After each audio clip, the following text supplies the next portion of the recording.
भाजपा पक्ष फोडतं, विरोधकांना तुरुंगात टाकतं असा आरोप खासदार संजय राऊत यांनी केलेला आहे। भाजपला फक्त पीएमएलए हा एकच कायदा ठाऊक आहे असं राऊत म्हणतात। आमदार गणपत गायकवाड यांनी शिंदेंवर गंभीर आरोप केले आहेत। या संदर्भात सुद्धा खासदार संजय राऊत यांनी टीका केलेली आहे। ऐकूया आपण।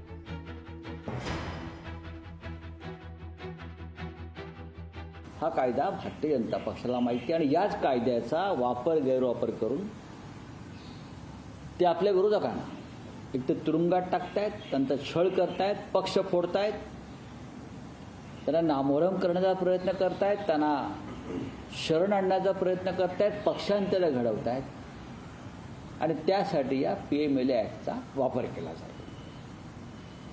म्हणजे 2, 5, 10 लाखासाठी सुद्धा लोकांना तुरुंगात टाकलं। त्यांचं स्टेटमेंट आहे की माझे कोट्यावधी रुपये हे शिंदे, एकनाथ शिंदे यांच्याकडे पडलेले आहेत, मी दिलेले आहेत। का कोट्यावधी रुपये? माझ्यानुसार हा आकडा 100 कोटीच्या वर आहे। प्रश्न आहे का याचा शोध ईडीने घ्यायला पाहिजे आणि जर हा गुन्हेगारी स्वरूपातून मिळालेला पैसा एकनाथ शिंदे यांच्या ताब्यात असेल, त्याने स्वीकारला असेल, तर पीएमएलए ॲक्टनुसार त्यांच्यावरती अशा प्रकारची कठोर कारवाई होणं गरजेचं आहे। स्टेटमेंट आम्हाला त्यात अशाच प्रकारच्या स्टेटमेंटवरती आम्हाला सगळ्यांना अटका झालेल्या आहेत। स्टेटमेंट आहे, यांनी स्टेटमेंट दिलं आहे, स्टेटमेंट हाच पुरावा असतो पीएमएलए ॲक्टमध्ये।